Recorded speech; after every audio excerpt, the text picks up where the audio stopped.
Kumusta naman kamong mga kabyanan? Sa gihapon nagabalik mga kita sa siningatin niyon sa siningaton nga tulumanon diri ang study of the word kagari na kita karon sa Ephesians chapter 4 verse 17.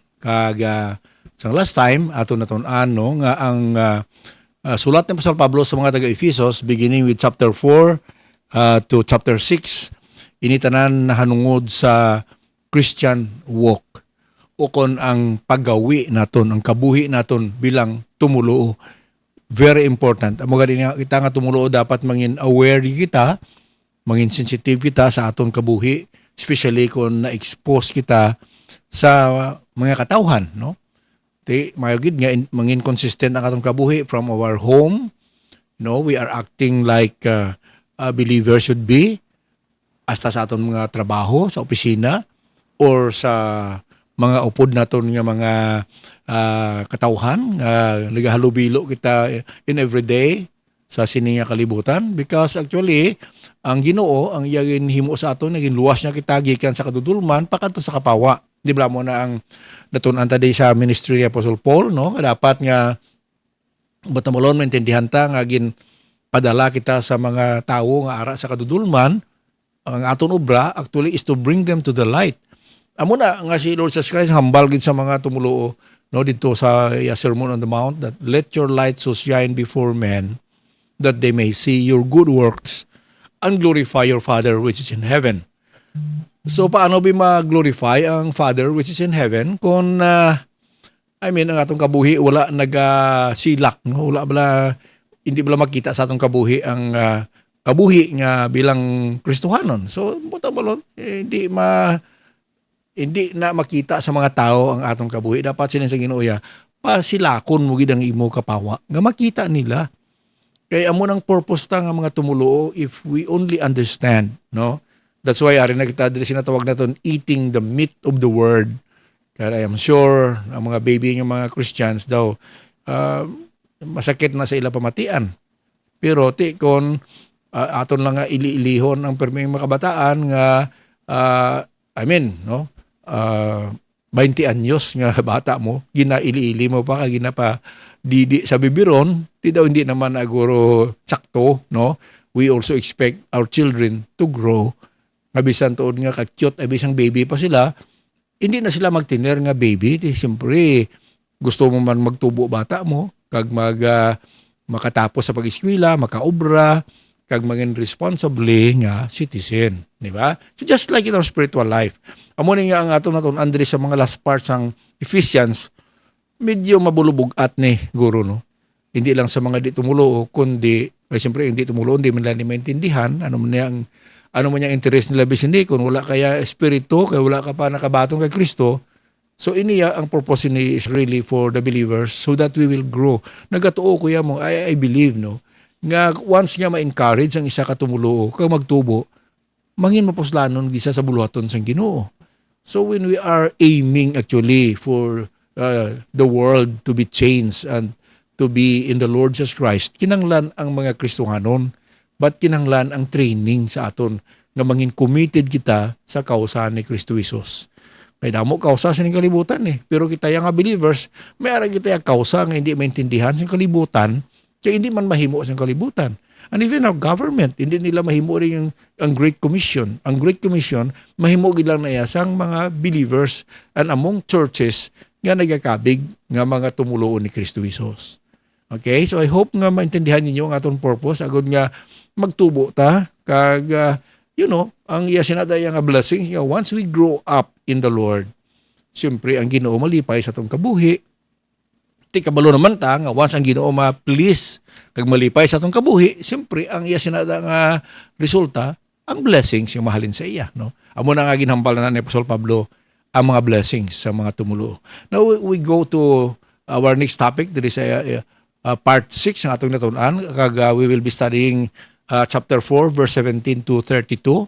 Kung hindi ta na karon matapos kung mag-abot ng aton nga limit sa aton time, then nasunod naton nga adlaw, no? So last time we studied actually sa atong pagtulunan sang prelude to Christian walk. Kay na mention ko sa inyo nga from chapter 4 to chapter 6 o sa katapusan nga chapter sang Book of Ephesians ang teaching ni Pablo dra ang paggawi, ang pagkabuhi sang isa ka tumulo. So natun-an ta last time nung we should be worthy or we walk worthy of our vocation, kundi man ta nga panalgan sa pagkabuhi, ano man nga mga kulokasyon, anong nga bukasyon, dapat nga maggawi kita sang takos sa pagkakristuhanon. Okay? Kung ano man ang obra mo, dapat isa ka katumulo o gidya unahon mo gid ang Ginoo sang sa imo bukasyon. Then endeavor to keep the unity.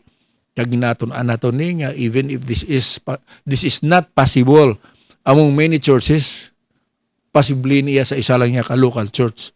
And even nga sa mga local church, hindi magani mag-unite bangod sa nagkalain nga problem. That's why kisa hindi ta ma-avoid ang pagsiparar sa mga tumuluo. Kay ti budlay nga magtrabaho ka sa Ginoo nga mag-alagad, nga hindi ka mo nagahinang panay. We read all of those verses no nga na-refer sa ka local church kung paano nila ma-keep no o kung matuman inang pag-isa. Then we learn about gifts nga ang Ginoo nag-provide sang mga dulot sa tagsa ka tumuluo in order nga magamit niya sa pag-alagad sa Ginoo. And then we also learn that we should have leaders nga naga-equip. Kung may ara kita mga pastors and teachers, ang ila sinang una gid nga trabaho nga i-equip o kung himun-an no, ipreparar ang mga tumuluo sa buluhaton. Kay ti paano sila magtrabaho kung wala sila ma-train. Kasubong sang kauso, subong nga mga ginahimo sa mga simbahanan nga naga-live stream sila sang ilang nga mga services. Sa amon sa Lifeway, mag-train gid no, amon mga technician da ginambalagi na kon sila nga i-disciple mo ang ibang nga young people. So damo kami sa mga trainee, panawag sila, equip them so that they will understand sang trabaho sila nga mga equipment. Kaya man importante man ang sa subong nga panag-on niya, kinahanglanon ang sound system, ang audio, kag video, kag presentation. Then, ang goal nila, ang pinaka-goal nila so that we will grow into what God wanted us to be. May target gid ang Ginoo sa mga tumuluo nga magtubo kita sa kagustuhan niya nga anong matabo sa aton, nga mamunga kita, kag mangin effective nga galamiton sang Ginoo sa aton kabuhi. That's why nga isa sa mga prayers naton nga kabay nga maintindihan sa mga tumuluo ang ila pagkalinuwas kag unanong plano sang Ginoo sa kabuhi mo. If you are a believer, if you are a Christian, a saint, God has a goal in your life nga sa diin gamito niya ka. Kaya mo na ginluwas siya ta para mag-alagad sa iya, no? We are His masterpiece, created in Christ Jesus unto good works. So kinahanglan anay nga i-equip kita kung hindi kita ma-equip, then we cannot do the work effectively. Okay, so we'll switch into this Christian walk na ginatudlo sa aton. Dili kita sa Ephesians chapter 4 beginning with verse 17. By the way, ang pulong nga ginausab diri nga walk which you can actually read, makita mo ni sa book of Ephesians maybe 8 or more times nga gina-emphasize ni Apostol Pablo ang walk, ang paggawi, no? We should walk as a believer. So, it means the way we live as saints. Amo na po tumalon sang pagginawi. So, number 1, diri nga walk silindri ni Apostol Pablo sa iyang ginsulat sa Ephesians chapter 4 verse 17 to 19 is walk not as Gentiles. Una gid nga warning nga karon nga tumulo na ta, hindi ta magawi kasubong sang mga hintil o kon mga pagano. Kag hindi ta magsunod sa mga teaching sa mga Grigo, sa ilang mga philosophies, no? Kag mga kalibutanon nga mga papanudlo. Kaya ang aton niya nga teaching is from the Word of God. That's why sila nga diri sa Ephesians chapter 4 verse 17, actually sa King James Version, this I say therefore, and testify in the Lord that ye henceforth walk not as other Gentiles walk in the vanity of their mind. So warning ina nga hindi na kita magawi sang kabuhi sang hintil. Kahit isang una actually sa hindi pa kita tumuluo, dira kita siya nagagawi, di ba? So ang challenge sa ato ni Apostol Paul nga bayaan ta na ina nga kabuhi. Dala ng mga bisyo, ang mga ginahimo ta sa una nga hindi acceptable sa Ginoo, dapat magbag-o na. Di ba ni Pablo, if any man be in Christ, he is a new creature. So basahan tabla sa ISV, no, sa International Standard Version, para mas mahangpan naton sa linya diri ang King James dira ara sa babaw, no, ara sa dason ISV. Therefore I tell you and insist on in the Lord not to live any longer like the Gentiles live, thinking worthless thoughts. So hindi lang ta magkasubong sang mga hintil nga ang word nga vanity na blang way pulos nga mga panguna-huna dulaon ta na. Islan tang aton thinking, no? Linga siyang iban mindset. Ang mindset naton should be changed. Kung paano na matabo? Siyempre, the more that we are being influenced by something, kung ano man ang influence sa aton, amo nang gagwa sa kabuhi ta, no? That's why nga dapat ma-influence kita iya sang Word of God para ma-produce sa kabuhi ta ang mga bagay nga acceptable sa Ginoo. So kung ano man yung gawin ito sang una, hindi tayo na napagbalikon, no? In fact, silindri sa verse 18, pagid, having the understanding darkened, inaghambal na nungod sa mga Gentile, being alienated from the life of God through the ignorance that is in them because of the blindness of their heart. So bangot ang mga pagano hindi nila naintindihan ang pulong sang Ginoo, ang kabuhi nga gusto sa Ginoo nga kabuhi sa aton kabuhi, no? That's why nga silindri alienated sila from the life of God. Ang butambalo naton alien o kon stranger o kon ang mga hintilya wala na sila kaintindi sang pamaagi sang Dios. That's why hindi ka matingala. Siyempre wa man na tingala kon anong ginahimo sang kalibutan, di ba? Di galing masubo da kay damo sa mga Kristiyanon nga ang gawi kalibutanon. There is a saying actually nga we are in the world but let us not live like the world. Okay? Ari kita sa kalibutan, alang-alang lang magkabuhi kita sa mezzanine floor sa kalibutan. Butang balon, abe, kung ang plano sa Ginoo nga kung nagbatong ka sa Ginoo, ibutang ka to sa second floor, abe, kay wala man na siya ng second floor.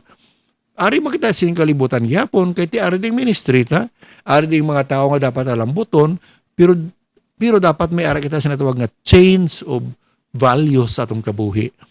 And it will only happen by the influence of the Word of God. Kahit yung kalibutanon ng mga tao, ila ang influence sa ila mo. No? Di mo na maintindihan. That's why delikado kung hindi mo lang tawon gid, no? Ang kabudlayan nga atong mga kabataan, mag-eskwela sila sa mga kolehiyo, kung sa mga eskwelahan nga ang teacher nila yati, wala yan usar sa Biblia o kung wala gapati sa Bible. So, ang gina-feed sa ila, no? Tublangin ng bal ko last time nga, imaginon mo nga ang kabataan ta na expose sa influence sining kalibutan, ang tanan ng mga filosofiya sining kalibutan, no, ginatawag na ni Paul nga rudiments of this world, amo na nag-influence sa ila. Di dapat that's why, no, amo man ang gagwa sa ila kabuhi. That's why sa Romans chapter 1 verse 21, ang kabuhi sa mga Gentiles amo ni sila ni Paul because having the knowledge of God, and even some of them, no, kabalos lang may Diyos ng kalibutan, they did not give glory to God as God. And did not give praise. But their minds were full of foolish things, and their hearts being without sense were made dark. Dito mabasa mo sa Romans chapter 1, actually beginning with verse 18 to the following verses, nga naghambal na si Apostol Pablo kung nga ang kaakig siyang Diyos, iula niya sa mga tao sa kalibutan. Kaya wangod ang mga katawan, wala nila gina-recognize ang ginatudlo sa Ginoo sa ila.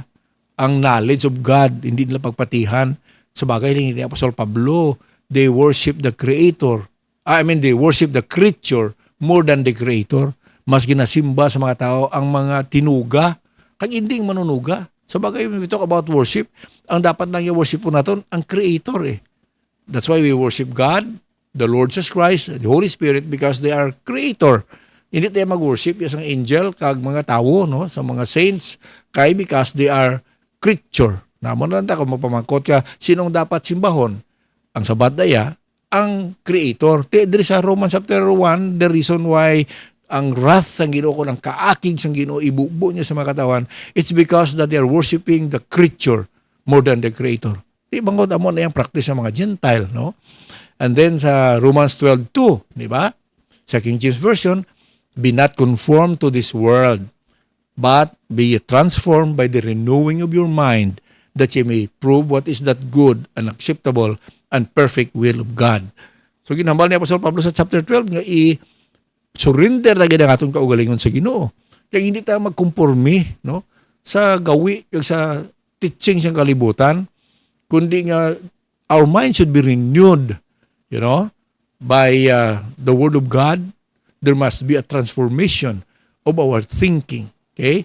Kaya sa basic Bible nga version, nagasiling, let not your behavior be like that of this world, but be changed and made new in mind, so that by experience you may have knowledge of the good and pleasing and complete purpose of God sa atong mga kabuhi.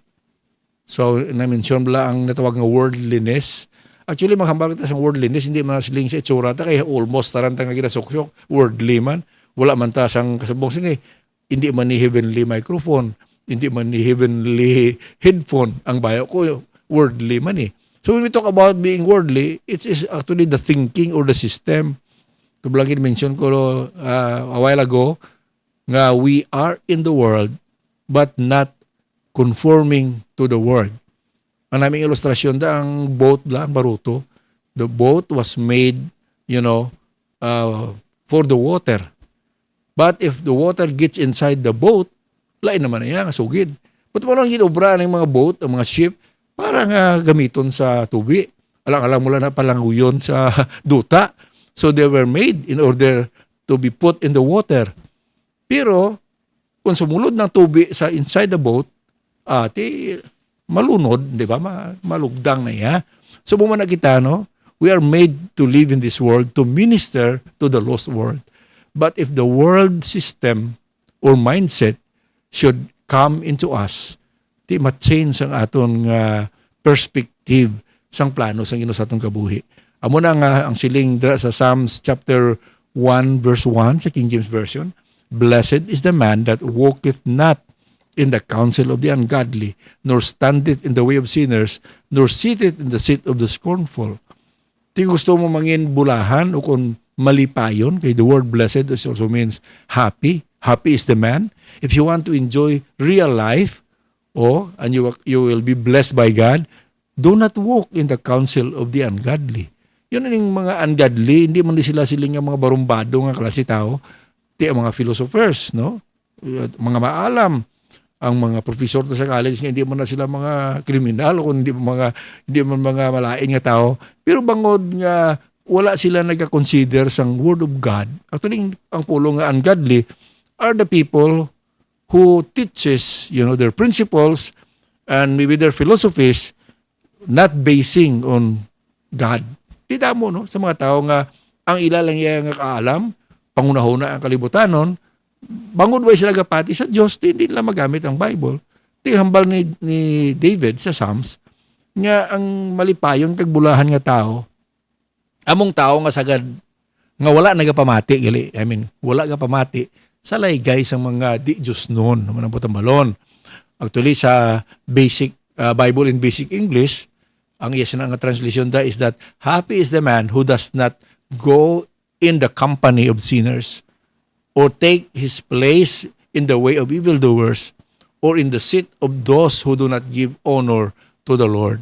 Sakto, ang malipayon nga tao, wala yan nagasunod sa mga makasasala o kung sa mga di Diyos noon, yung makatauhan. Kundi sa Ginoo, Adra we'll move on to verse 19 sa Ephesians, who being past feeling have given themselves over unto lasciviousness, to work all uncleanness with greediness. Di amo man ni Japon ang gawi sa mga hintil in basic Bible translation, who having no more power of feeling, have given themselves up to evil passions, to do unclean things with overmuch desire. Kaya amo na yung gawi isang mga tao nga wala Diyos sa kabuhi nila mo, So, isama kita man sa mga reliyoso nga tao, maybe because nga kung gabasa man sa Bible o kung ginawali man sa ila simbahan, even though nga hindi lang biya clear ang nahanungod sa kaluwasan, kaya tidak mo man sang nag-claim yung Christian o kung religious, nga ti wala lang niya gapati nga maluwas kapagi sa pagbaton kay Kristo Jesus. And yet they are also having those words sabi nga maghimo ka sa maayo, hindi ka magbutig, tumalon mo ting commandments. So you can see that their lives actually makabig na ton nga religious. So hindi silang mga tao ang subulan da kay ti nagsala lang sila sa ginatawag nga pamaagi sang kaluwasan nga si Jesus lang gidya ang makaluwas sa aton. So ang mga ginakabig diri ang mga pagans, mga Gentile, ang practices di sa bagay bisan mga religious mga tao when it comes to their practices makita man Japon ang compromise ang ilang kabuhi, no? So that's why nga una dira nga walk is do not walk as the Gentile walk, verses 17 to 19. Hindi ta magawi kasubong sa mga hintel, sa mga practices sa mga Gentile people. Hinambal ni Pablo ni of course sa mga Gentile mismo, no? Ito ang mga Christians diri sa Ephesus. A lot of them are makabig naton kaniya hindi Jewish, no? Mga Greek, mga makabig naton nga mga hintil mo nang consideration sa Bible between the Jew and the Gentile. Okay, so hindi na naton pag-igawi ng mga ginahimo ito sa una. We must have to live at a life that is changed. And secondly, hindi lang do not walk as Gentiles. Ay kaduwa lang nga challenge ni Paul is to walk in truth. Dira sa chapter 20, sa chapter 4, verse 20 to 32. Okay, sila sa verse 20, but ye have not so learned Christ, if so be that ye have heard him, and have been taught by him, as the truth is in Jesus. So after nga naghambal si Pablo nga hindi ta magawi kasubong sa hintil, kay bagod na tudluan kitaya sang mga pamaagi sang aton Ginoong Kristo. Kasi lang hindi ni among natun-an nyo kay Jesus That's why nga kung tumulo kita kag aton kabuhi, though hindi kabuhi sa tumulo, we are not walking in the path of a believer. Di sila ni Pablo sa mga taga-Ephesus, you have not learned this, in Christ. Hindi yun natun-an kasi lang niya kung nakatuon ka mo kay Kristo ang ginatudloy sa inyo mga kamatuoran, no? So lantawon ta ang teaching ni Lord Jesus Christ nga amo ni ang ginatudlo diri sa Bible kag gina-emphasize sa mga apostles especially in the writings of Paul. Sa BBA sila diri, for this was not the teaching of Christ which was given to you.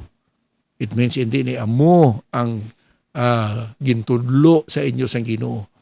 Tikisa many times mabasa man na naton ang mga writings ni Paul, mabasa lang ka. Maybe ginawali sang mga pastor, mapatian ta.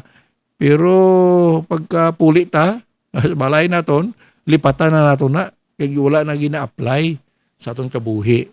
Ang gina-require sa Ginoo nga, even si James Gasiling, that we should be doer of the word and not hearers only. No? Tihuhaan tagid, by the grace of God, by the power of the Holy Spirit, nga ma-apply ta sa aton kabuhi. Ining mga natun-an ta kay Kristo Jesus. Kasi dito sa verse 21, if in fact you gave ear to him, kung nagpamati ka mo, no? And we're given teaching in him, even as what is true is made clear in Jesus. So si Jesus Christ siya ang kamatuoran. Gina-claim na ni Lord Jesus Christ mo, di ba? John 14:6, I am the way, the truth, and the life. Ara kay Jesus Christ ang kamatuoran. That's why nga other than that, siguro blang opposite sang kamatuoran kundi kabutigan, no? So amo na nga ang ato niya kabuhi bilang Kristohanon. There is a challenge that we should walk in the truth. Ipa-attend ta sa kabuhi. That's why ang una dira, no, nga ginhambal ni Pablo sa verse 22, you have to put off the old man. Sila niya that ye put off concerning the former conversation of the old man which is corrupt according to the deceitfulness or deceitful lust. May ari kitang ubahon. Kag diri sa sini nga mga dinalan, ginasulat ni Pablo ang putting off kag ang putting in, no? Putamolon, ano ang ubahon kag anong suklubon. Kay ti madamo pa kita sa mga ginahimo nga wala pa maubah sa atong kabuhi. Kung ano man na sila niya diri ang mga conversation o kung kabuhi sa mga daan nga tao, but the old man is our old character as believers nga according sa kay Pablo, corrupt according to the deceitful lust, o siling sa BBE, no, para maintindihan tayo yung translation, that you are to put away in relation to you earlier way of life. Ang kabuhi sa una, the old man which has become evil by love of deceit. So, tanan kita ang mga tumulo, anong kabuhi sa una? Once we become Christians, kinalan ina nga kabuhi mag-change. And by the way, this is a warning also, nga we do not do that by ourselves. Kay kisaba, sibla kung tinguhaan ta nga magkabuhi nga tumulo, amo ginada ang hindi acceptable sa Ginoo. But amulon, we try to live Christianity by our own power. Hindi pwede. Hindi pwede nga ma-produce kita. There is nothing in us as human being, as sinners, nga makaprodukto kita sang mga bagay nga acceptable sa Ginoo. Kaya ang unod sa atong kabuhiya, mo nang natawag nga old man, ang atong nga sinful nature, no? Ara gidya na amo gina yung mangibabaw. So, what we need is submission to the Lord. Kag amo na kinanglan nga nagatuon kita sa iya pulong, kag magkabuhi sang tadlong by the power of the Holy Spirit. Kay ang ginambali Pablo nga fruit of the Spirit sa Galatians chapter 5, hindi nato nabuluhaton, no? Hindi nato yung natawag bala nga gawi naton. Let's try going there bala, no, sa Galatians, kay compare gina ni Pablo dira ang nanungod sa kabuhi sang isa ka tumulo o sa aton old life sa una, no? Let me find that in the book of Galatians chapter 5, beginning with verse 19, no? Verse 19. Let me read that in King James Version. Okay, siling dira, now the works of the flesh are manifest, which are these: adultery, fornication, uncleanness, lasciviousness, idolatry, witchcraft, hatred, variance, emulations, wrath, strife, seditions, heresies, envying, murders, drunkenness, revealings, and such like, of the which I tell you before, as I have also told you in the past, that they which do such things shall not inherit the kingdom of God. So ang aton normal yang kabuhi, ang nagwa sa aton niya, diri sa King James, medyo daw hindi mo mahangpa ng ibang words dira, no? Let's shift to International Standard Version, no? Kay mas klaro tayo. Now the actions of the flesh, matamolon ang produkto gidya sang aton old sinful nature, amo ni sexual immorality, impurity, promiscuity, idolatry, witchcraft, hatred, rivalry, jealousy, outburst of anger, quarrels, conflicts, factions, envy, murder, dalasa pa ganing pahubog, no? Drunkenness, wild party, mahilig yung mga tao sa mga disco, sa mga binailidra partying, and things like that. I am telling you now, as I have told you in the past, that people who practice such things will not inherit the kingdom of God. So, by nature, amo niyang gagwa sa kabuhi naton niya. Kaginambala sa verse 22, no? But the fruit of the Spirit is love, joy, peace, patience, kindness, goodness, faithfulness, gentleness, and self-control. There is no law against such things. So, kung naton lantawon, no, ining ginambal ni Pablo dere, ang old man, no, natawag niya, amo niya ang verse 19 to 21. Amo gini natural nga kabuhi sang isa ka tawo. Ti ang ginasuggest ni Apostol Pablo diri nga i-change ta na nga kabuhi, no? I-change naton sa i-renew ng butamulo niya dira nga ang aton nga kabuhi dapat makita ang bag-o nga kabuhi nga ubahon ta na. Sino na i-action ang mag-uba? Siyempre kita I have to decide. But anyway, sometimes nag-learn kita sang Word of God, ang balaan ng Espiritu, magahikot na sa kabuhi naton. And then, the change will come. And I pray nga kabay nga sa sining time, no, kay daway na kita sa tion, nga madayon naton, no, ang maintindihan ang katuyuan gid sang Ginoo sa atong kabuhi. No, He wanted us to walk in the way naging preparar niya sa aton. That there will be changes in our lives. Not by our own effort, but by the fruit of the Holy Spirit na kinahanglan asang total submission to the Lord. That's why muna kinahanglan tumulo should be prayerful and always surrender to God. Kaya hindi natin ma-produce ining kabuhi nga gusto niya. But when we submit ourselves to God, then makita sa kabuhi tayo ng mga changes. This will not be possible sa mga tao nga wala Kristo sila kabuhi. That's why I'm saying nga ining book of Ephesians sulat sa mga believers. Sa mga believers nga gusto sang Ginoo magtubo kag mangin pinuslanon. Kaya manti hindi basta-basta no nga magamit ang mga tumulo kung hindi sila nagtubo sa Ginoo. I pray nga padayon ikaw sa pakiupod diri sa aton para nga sa pagtuon natin sini madugangan ang aton ihibalo agud nga magka-decide kita for the glory of God. Amen? Tubto sa lesson nga tinion, ininyo biyan Pastor Itabag. God bless you.